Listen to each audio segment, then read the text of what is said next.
Welcome to the Eastman Dental Podcast, where we hope to inspire, motivate, and provide education from our guests' experience. So this week we're speaking to Rosie Jane and Marco Orlandi about their experiences within academia.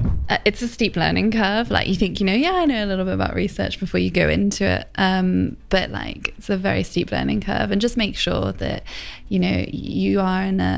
you're in a team that's very supportive, so ask for help when you need it. And I think, people that probably apply for these kind of posts are normally used to just being like, yeah, I'll get on and do it.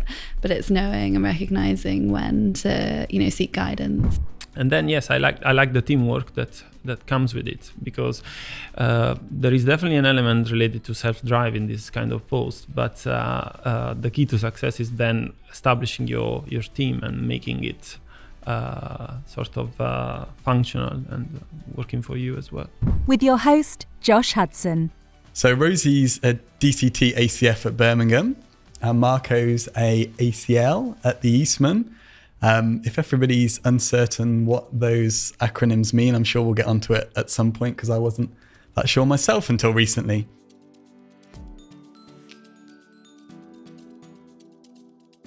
If you could just introduce yourselves and give us a little brief background about yourselves. So Rosie, if you want to go first. Yeah, sure. So my name's Rosie. I am from Plymouth. I studied dentistry in Birmingham. I then worked in Cheltenham in my FD year in a mixed NHS private practice. I then went to London at the Eastman. I did a restorative post for DCT1, and now I'm just coming into my second year as a DCT ACF in Birmingham. Perfect. And Marco, a brief history. So I graduated as a dentist in Italy. And since my graduation, I decided to start an academic career. So I spent the first 3 years after my graduation collaborating with my department at the University of Rome, Tor Vergata. And then I decided to move to the UK to start working as a research associate at the Eastman Dental Institute. That's where I then started a PhD that I completed in 2016, and then that gave me the opportunity to apply for the NIHR CL. Sounds good. So out of interest, what was your PhD in? The association between periodontitis and the cardiovascular system. Okay. So I think, we might as well get straight into explaining these acronyms then. So we've got ACF, ACL. What does all that mean? So Rosie, you're a DCT ACF. What does that mean for anybody that doesn't know what that term means? No, that's fine. So ACF, it stands for Academic Clinical Fellow. So the post is an academic clinical fellowship. So it's funded by the NIHR, and it basically gives dental professionals, so if you apply for the dental ACF role, the ability to undertake clinical training as a DCT, but also to have protected research time. So a quarter of your week should be protected to have research activities, so undertaking lab work, planning your research project. And the overall aim at my stage as a DCT ACF is to get involved in some research, start maybe a pilot study to get some data, so you can then look to put it towards a competitive application for a PhD. But I'm sure we'll talk a little bit more. Okay, that's fine. And Marco, you mentioned a few different academic kind of roles that you've had up until this point. So ACL was the one that you're undertaking at the moment. What does that mean, and what different other options are there in academics? So once you complete a PhD, essentially you have a choice either to apply for additional funds and obtain maybe a fellowship as a postdoctoral fellowship, or if you are also interested in obtaining specialty training, you can take the route of the NIHR clinical lectureship, which is what I did. So this is a post that is funded for 4 years by the NHR together with Health Education England, and allows you to divide exactly 50% of your time dedicating it to specialty training, and the other 50% to postdoctoral research. So that's probably the best position that you could aim for if you are looking to get into the academia, but being also aware that you can bring forward your specialty training and obtain the certificate of completion of specialist training from the HE. Okay, so you have to do a PhD to get into an ACL role, is that right? Yes, so it's the targets are general dentists who have obtained already a PhD or equivalent, and those are the candidates for a post like this. Okay, and then I think if we start with you, Rosie, in terms of applying for these kind of roles, I'll be honest, I didn't know that when I was a DCT, I didn't know the DCT ACFs really existed until I was into that DCT role. So I guess, first of all, how many of these roles are there? Are there many of them available? And how do you actually apply? How do you find these roles to apply for them? Okay, so every year for dentists, there's 23 of these roles. So that's an academic clinical fellowship, and that could be an ACF as a DCT, or it could be an ACF as an STR. So there's different levels of entry. Mine as a ACF DCT, the kind of application I had was you would apply online via Oriel, so similar to the normal DCT recruitment. So they're advertised through Oriel? But yes, they're advertised through Oriel, but it's earlier. So for me, it was in October, and you have a window of like a month, and then it closes normally in November. I then was shortlisted for an interview late November. Yeah, I think it was late November, and then in the new year found out that I'd been successful. But just being successful at the academic interview, which was face-to-face, doesn't necessarily mean that you've got the role. You need to benchmark at the DCT national recruitment, so you go through the same process as a DCT. The difference is it doesn't matter what your ranking is. You don't have to be number one to get the post that you've applied for. It's just benchmarking. That's how it's kind of different. Okay. You can apply for, you can apply for both, and then you can make the decision right at the end. You can see what you've got via your DCT ranking for the normal clinical training versus what you've got with your ACF role. Okay, so you can end up in a position where you've got your ACF role and a regular DCT role, and you can choose between them. Yeah, and I wasn't aware of that until I went through the process, but I wanted to do the ACF, so it was kind of interesting. So it's double interviews then? You have to do the academic interviews and then the DCT? They're very different. So my interview was, I think, 2 pieces of research. You had to read about it, and then they questioned you. They kind of questioned from a layman's perspective, but also from like a researcher's perspective. And it was just also to get to know a little bit about you and what you're interested in terms of research and your previous experiences.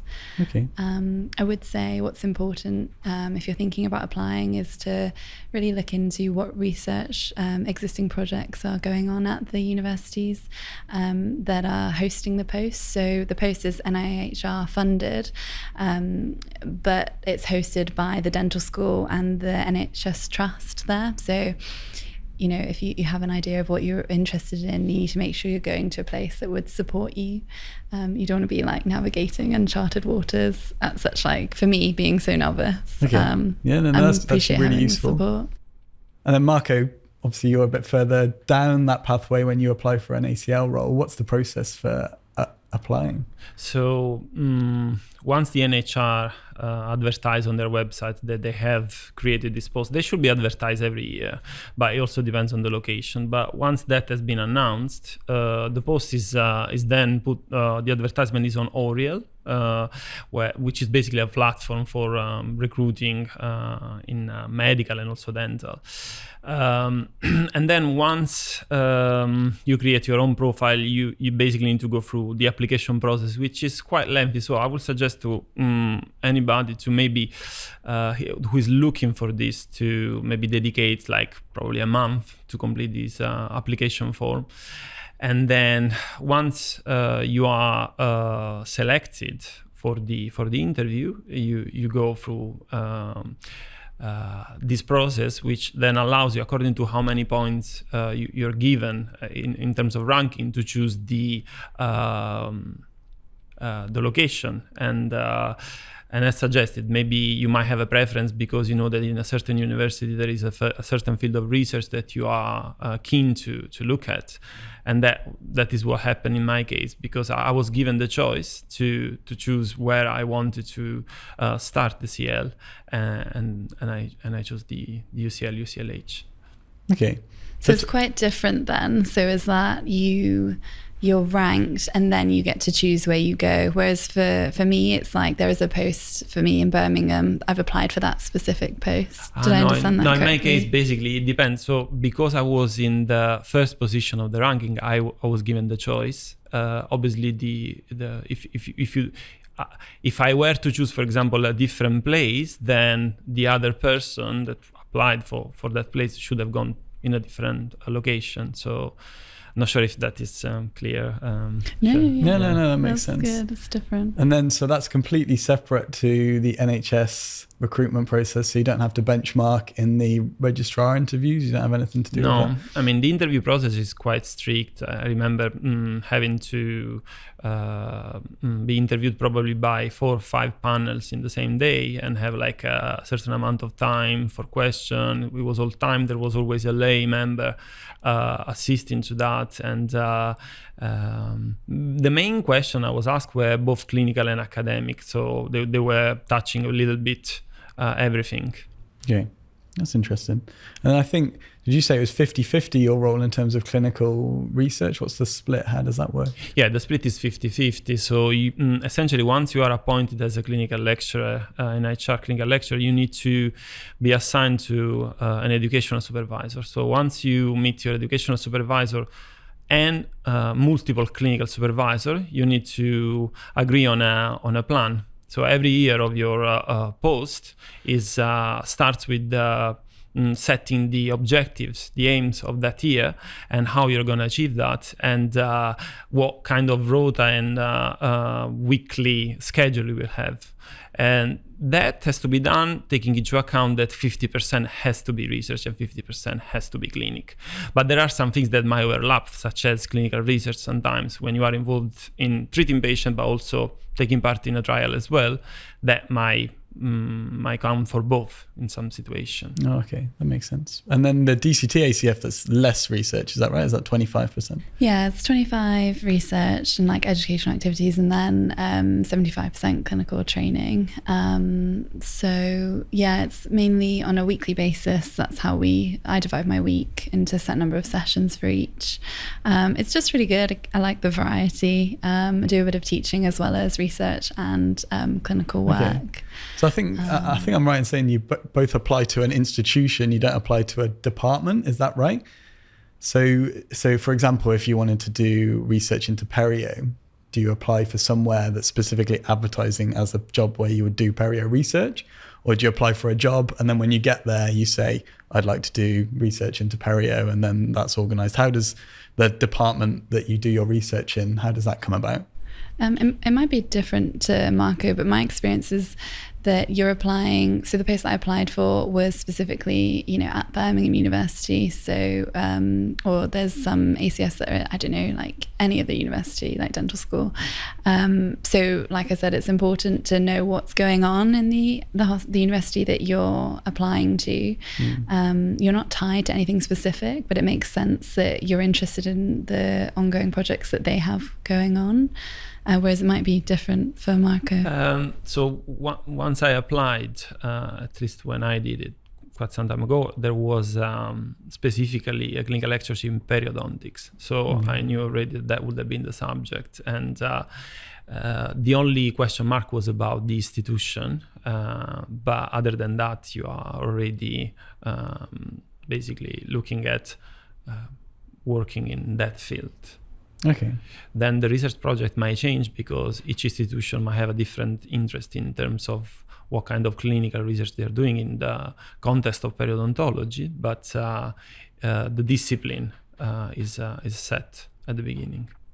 Okay, so I guess you have some flexibility about what you want to do, but I guess you need to have somebody who's going to supervise you that's interested in that, and that there's funding or that there's the ability to actually do that. So I guess, is that right? You have a little bit of flexibility in terms of the research, but I guess you have to fit into the department that you're working in. You have to fit into the department. I could say that I was quite lucky because I completed my PhD in the same department I started the clinical lectureship. So for me, it was really like continuing and expanding what I was researching. As a CL, you are also expected to generate funds, so you have to secure funding to carry on your research. And there are specific funding bodies that are looking at evaluating application from like a academic clinical lectureship.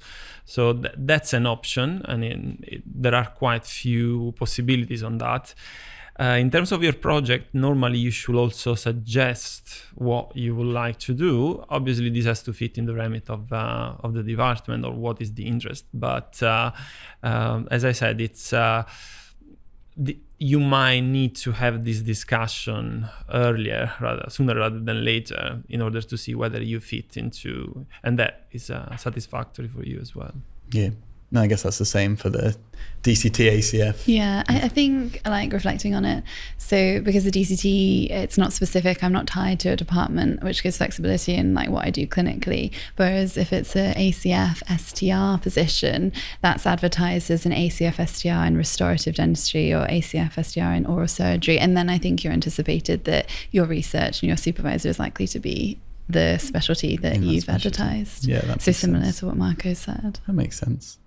So I guess the next question really is what do things look like day to day? So on a day-to-day basis, week by week basis, how does your timetable look? How does your day-to-day basis look? So weekly, the breakdown for me is that I'll have 2 teaching sessions a week, which is good because I'm actually doing like a PG Cert in clinical education, so that's really helpful with that.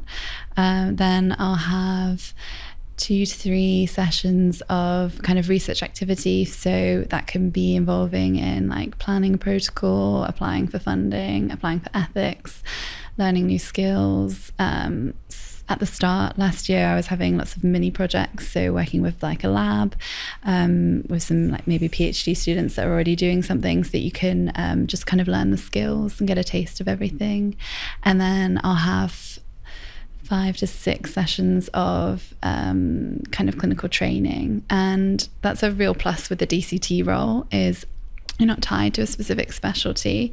It of course depends on the availability of a chair, the availability of a nurse, and you have to liaise with a consultant that's happy to supervise you. But I was really fortunate. I've been able to do a mixture of things like surgery, pediatrics, just done a stent at Maxax at the Queen Elizabeth Hospital, and now because I like restorative, that's what I've gone into back into now, so hoping to do that for the rest of the year. Now I've tried a little bit of everything and I know that's what I like, so it's given me a lot of freedom.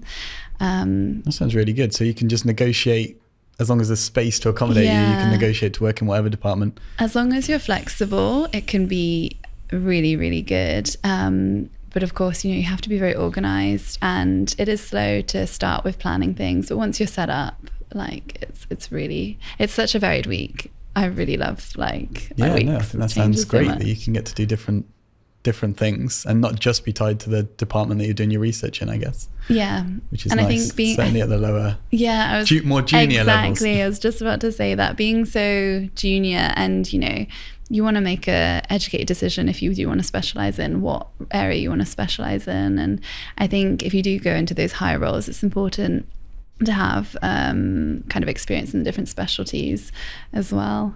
So it's a lot of freedom, but you just have to be organized and make sure that you're keep your supervisor in the know of what's going on, because it can be like, what are you doing now? Fair enough. And Marco, I guess throughout the 4 years, it probably changes what you're doing day to day, but if you give us a flavor of the kind of things that you get up to. So it is a good mixture of different activities. So you are supposed to complete your training. So the 50% of time you have to spend it in seeing patient, treating patient without close or with remote supervision, but you are basically completing a certain amount of number of cases each year. So you work, you set your objective in terms of that, and then you might need to discuss with your clinical supervisor, or I will need more cases of certain type of patients in order to achieve this goal. So you create your schedule in terms of clinic, but you spend 50% of your time in that, and then the rest is it varies a lot because it might be meetings, might be lecturing, might be supervising. So for example, with me, it worked that after my second year, I started also supervising postgraduate students. So twice a week, I was involved in the clinical supervision. And then the rest of my time was dedicated to grant writing and submission, manuscript publication, and overall academic activities related to teaching as well. So there is it's not a strong component, but you are also supposed to teach as a lecturer. So you might organize seminars with students and then give formal lectures as well. So that's expected in both of your roles, the teaching element, is that, would you say that? Yeah, I would say that teaching is still something that in both cases is required. And it's also beneficial because through teaching you actually learn. So it's an indirect way to learn, in my opinion. Yeah, definitely. No, I agree with that. If somebody was going to consider applying for either of your roles, what advice would you give them, having now gone through that application process, started the role? I know you've touched on a few things already, but is there any particular advice you would give to people that are considering following in your path? I would say have in mind what your final goal is. So if you have, in my case, if you want to apply for a CL, it is definitely a way to continue your research activities. But bear in mind that at the end of the 4 years, you need to have your long-term plan. So it's very important to define that and be working towards that goal during these 4 years. So that's the main advice. And also, I would say it is because it's such a great opportunity that is given to a dentist who holds a PhD. If you are looking for an academic career, it's definitely worth it to apply and start this pathway, because it gives you so much insight and many opportunities also to grow, and that would be my advice. Yes. Rosie, what advice would you give to DCTs or DFTs that are thinking about applying for these DCT ACF posts? So in terms of like the application, what maybe looking into more so what you need, what they're looking for at like more of a junior level. Obviously I don't have a PhD. It's more, you've just got to show that you've got like an academic aptitude. So it's really good if on your CV you've got any, undergraduate prizes, also showing that you have an interest in like research. So going to some like specific dental research conferences. I'd give some advice if someone is keen in going into research, is to kind of touch base with the university that you graduated from, see if you can get involved in any side projects that you can then maybe publish or present at a conference. I think that looks good in your CV. I kind of did that, and that's what made me stood out for my interview. But I think the most important thing, and I keep saying it, is just like make sure you do the research on the university that you're looking to apply for. Make sure that the research that they do is interesting to you, and so that you can be supported. Okay, I think you touched on it there. I think quite a lot of people will probably be thinking about applying to these roles, like you say, will be quite junior, and they might feel like they're expected to have a lot of research experience before they even apply, before they even get into the roles. Do you think that's the case? Do you feel like people need to have a lot of research experience to be successful, or is it just having the interest that you talked about that's maybe more important? It's definitely different for like an ACF DCT compared to an ACF STR, I would say. So at my level, it was just, academic aptitude, showing that you have an interest, and ideally you'd have like a publication, and having presented at a research conference. But so I don't think it's critical, and I think you can look to be doing these things in your FD year. You can look to be doing these things once you're in a DCT role, because I started mine as a DCT 2, so I was doing some research as a DCT 1. So there are ways of doing it. It doesn't have to be, you have to have known this before you've graduated. And the ACF DCT role is more so kind of a taste, see if you like the research, and that it's like looking every year as if you want to apply for a PhD. You can change your mind, nothing's set. Whereas my understanding of an ACF STR is that, and obviously it's in the specific specialty area, that you would have had more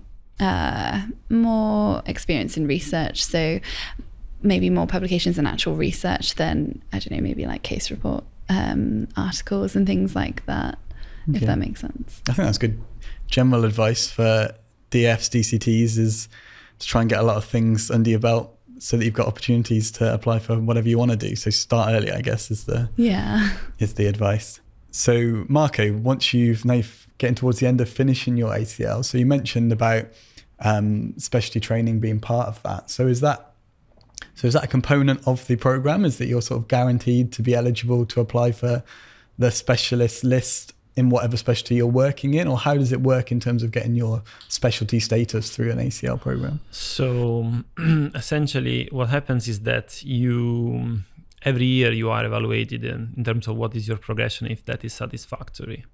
And then you are signed off to continue that up to the end, which is the 4th year. In order to get the final sign off, you need to have completed your training according to what your educational supervisor agrees and your clinical supervisor, but also sit at the Royal College of Surgeons exam to gain the membership, in my case, in periodontics. So once that has been awarded, that certificate needs to be forwarded to the panel that judges you at the end, at the RCP, and that allows you to be provided the CCST, the certificate of completion of specialist training. With that, then you can be included in the specialties list in the GTC. Okay, so just by going through that training, you're eligible to sit the Royal College exams for the specialty? Yes. So your educational supervisor needs to sign for you the application. So it requires that signature, which obviously once you have completed, you will be given. And then, yes, you need to pass the MPERIO, either in the Royal College of Edinburgh or the Royal College of England, or in both if you're looking to pass both and have a double membership. I mean, but that is something that I will plan. One thing that I didn't know actually was that you can apply for that exam not necessarily at the end of your 4th year, so you can do it also at the end of the 3rd. So it is wise, in my opinion, to probably sit at that exam, even to have a feel of what the exam means, because not obtaining that certificate will then hold your CCST and then your specialist registration. Okay. So get out of the way early if you can, or at least get experience. You can, if you are obviously at the right point, you need to discuss this with your educational supervisor. But if there is support on that, it's probably a good idea to sit at the exam. Okay. And then Rosie, so as a ACF DCT, it's a 3-year role, is that right? Yeah. Is that the same for all of them, or?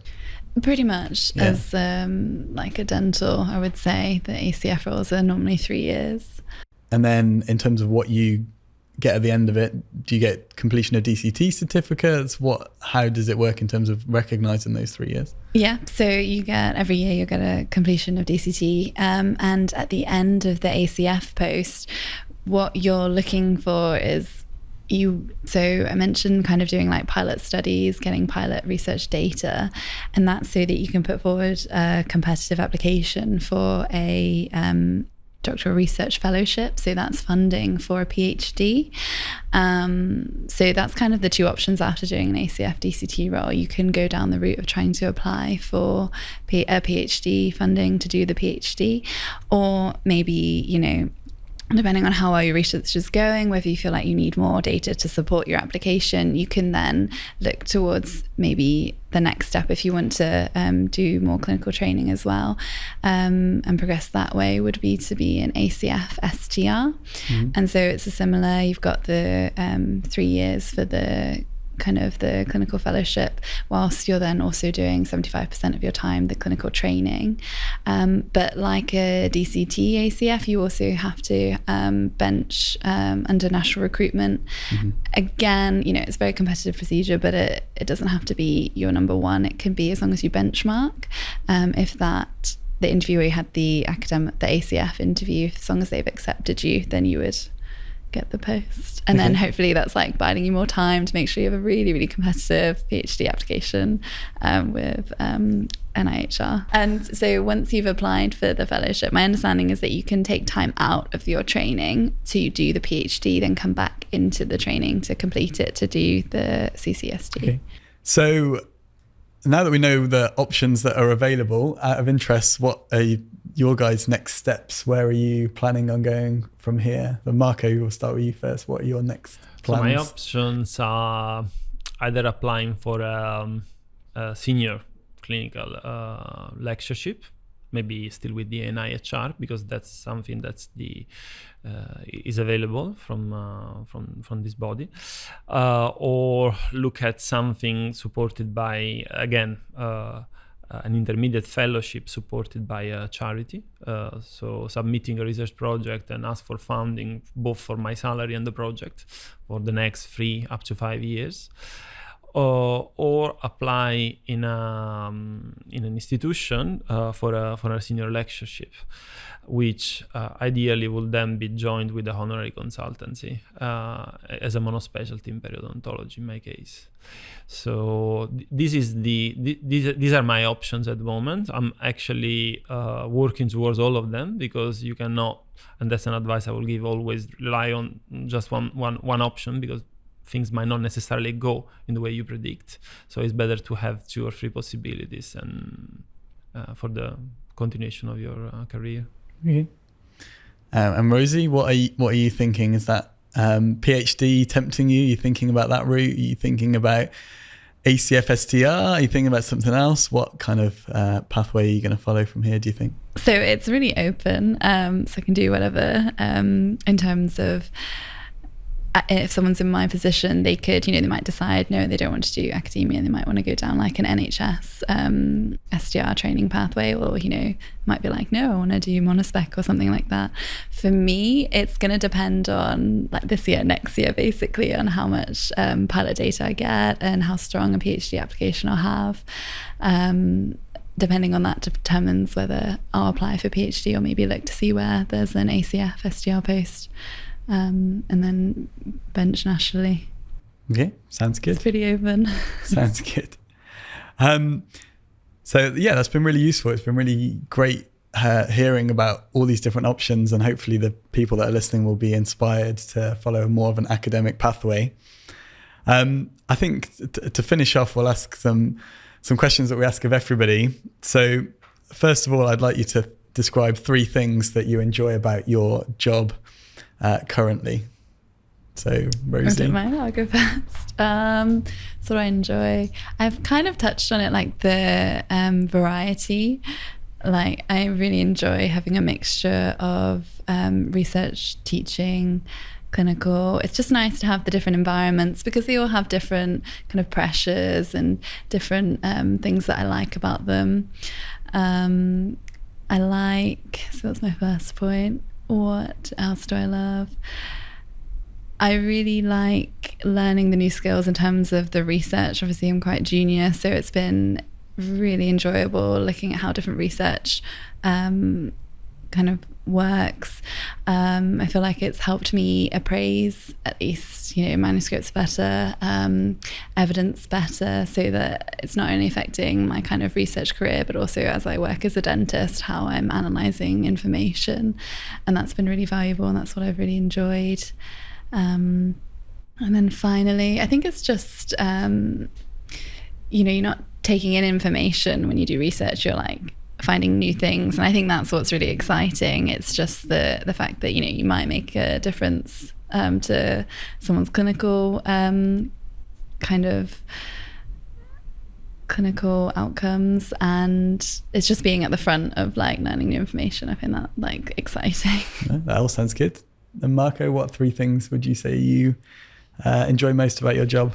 Well, I definitely enjoyed about my post the flexibility that it gives you. So it's an element that for me is quite important, and allows me to plan in a way that I can achieve certain goals, but not necessarily all the time in the same way. So you have room for adjusting your work schedule, and that's very important.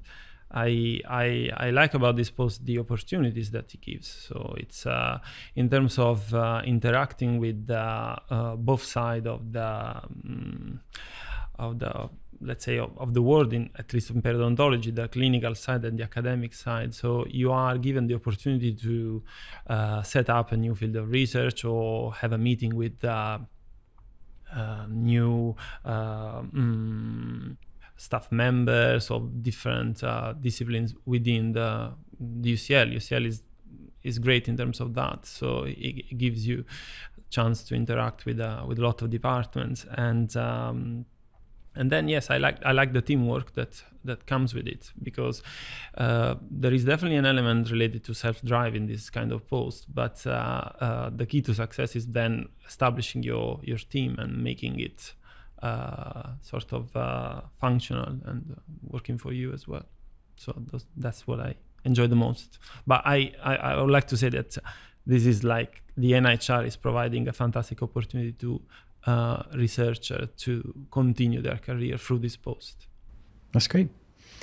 And then I think the final question, having gone through your own journeys to this point where you're at now, if you were going to reflect back and give some advice to your younger self, what one piece of advice would you give to your younger self?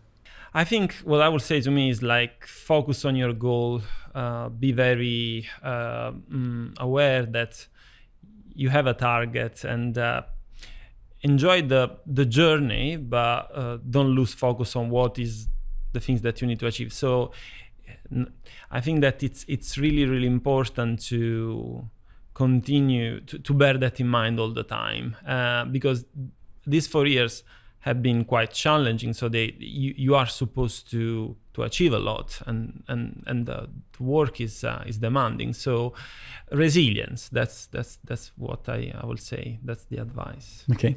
And Rosie? For me, so giving advice to myself, maybe in this post, what I would say is it's a steep learning curve. Like you think, I know a little bit about research before you go into it.